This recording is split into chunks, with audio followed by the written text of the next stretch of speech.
అందరికీ నమస్కారం. కళ్యాణము చూతమురారండిలో నిశ్చితార్థ వేడుక. పెళ్లి చూపుల తంతు ముగిసింది.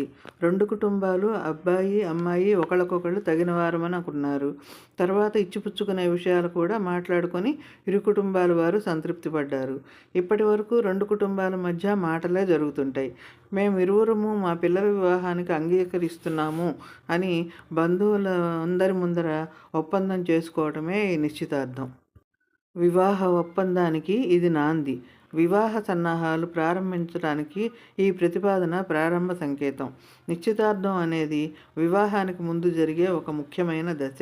ఇది ఒక విధమైన వాగ్దానం లాంటిది. ఈ నిశ్చితార్థానికే తాంబూలాలు పుచ్చుకోవటం అని, నిశ్చయ తాంబూలాల వేడుకని, లగ్నపత్రిక రాసుకోవటం అని, లగ్గం పెట్టుకోవటం అని, పసుపు కుంకాలు పెట్టుకోవటం అని, ఎంగేజ్మెంట్ అని, ఉంగరాలు మార్చుకోవటం అని, ప్రధానమని కూడా అంటారు. ఈ వేడుకకు అమ్మాయి తరఫు వాళ్ళు మంచి రోజు చూసుకొని అబ్బాయి తరఫు వారిని తాంబూలాలు పుచ్చుకోవటానికి రమ్మని ఆహ్వానిస్తారు. అప్పుడు అబ్బాయి తరఫు వాళ్ళు ముఖ్యమైన పెద్దలను, బంధువులతో అమ్మాయి ఇంటికి వస్తారు. పూర్వము ఈ తాంబూలాలు మార్చుకునే వేడుక పెద్దల మధ్య జరిగేది. అబ్బాయి, అమ్మాయి ఉండేవారు కాదు. కానీ కాలం మారుతోంది. కొత్త కొత్త సంప్రదాయాలు చోటు చేసుకుంటున్నాయి. పాత సంప్రదాయాల్ని వదిలిపెట్టకపోయినా కొత్త వాటికి కూడా ప్రాముఖ్యత పెరిగిపోతోంది. అదే ఉంగరాలు మార్చుకోవటం, దండలు మార్చుకోవటానికి మొదలగునవి. ఈ కొత్త సంప్రదాయాలు వచ్చిన తర్వాత అబ్బాయి, అమ్మాయి కూడా ఈ వేడుకలో పాలు పంచుకుంటున్నారు. ముందుగా పురోహితుల వారు అమ్మాయి తల్లిదండ్రులతో ఈ ఈ వివాహ వేడుకల్లో ఎటువంటి విఘ్నాలు రాకుండా వివాహ బంధం కలకాలం పచ్చగా ఉండాలని కోరుతూ గణపతి పూజ జరిపిస్తారు. ఆ తరువాత పురోహితుడు తారాబలం, చంద్రబలం, లగ్నబలం, పంచకరహితం, ఏకవింశతి మహాదోషాలు గ్రహించి తర్వాత తిథి, వార, నక్షత్రాలను పరిశీలించి వివాహ ముహూర్తమును నిర్ణయించి ఆ ముహూర్తాన్ని 2 తెల్ల కాగితాల మీద వ్రాస్తారు.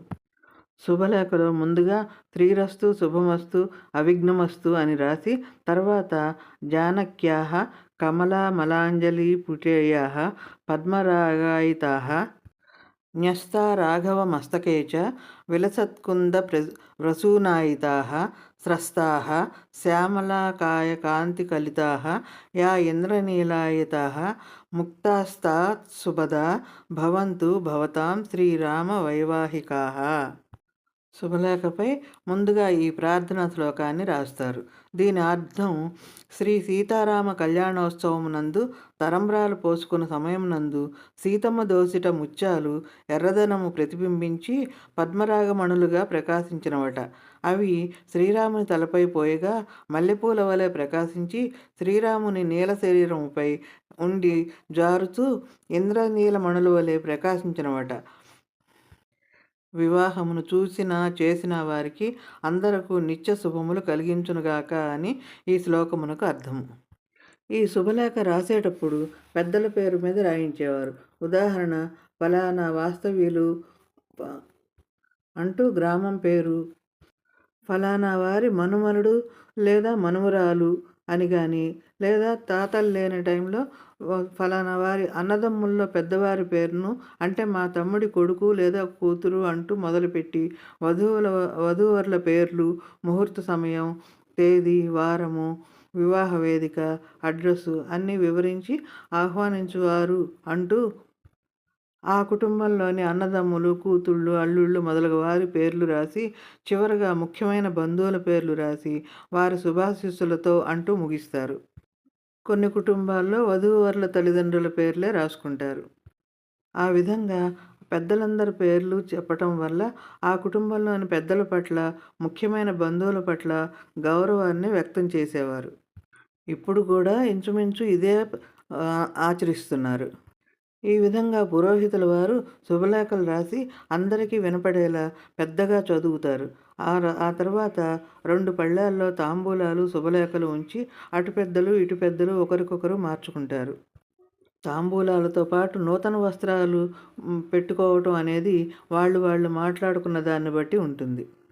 చివరగా అబ్బాయి, అమ్మాయి ఉంగరాలు మార్చుకుంటారు. ఇదొక వేడుక. కొంతమంది దండలు కూడా మార్చుకుంటున్నారు. ఇప్పటి నుండి అబ్బాయి, అమ్మాయి పెళ్ళికొడుకు, పెళ్ళికూతురుగా పిలువబడతారు. ఆ తర్వాత పెళ్లి కూతురు తరఫు వాళ్ళు, పెళ్ళికొడుకు తరఫు వాళ్ళకి మరియు వారి బంధువులకి విందు భోజనాలు ఏర్పాటు చేస్తారు. అంతవరకు ఆ ఇరు కుటుంబాల వారు ఒకరి ఇంట్లో ఒకరు ఏదీ తినరు. ఎందుకంటే అతికితే గతగదు అనే సామెత ఉంది గదా! ఆ విధంగా భోజనాలతో నిశ్చితార్థ తంతు సమాప్తం అవుతుంది.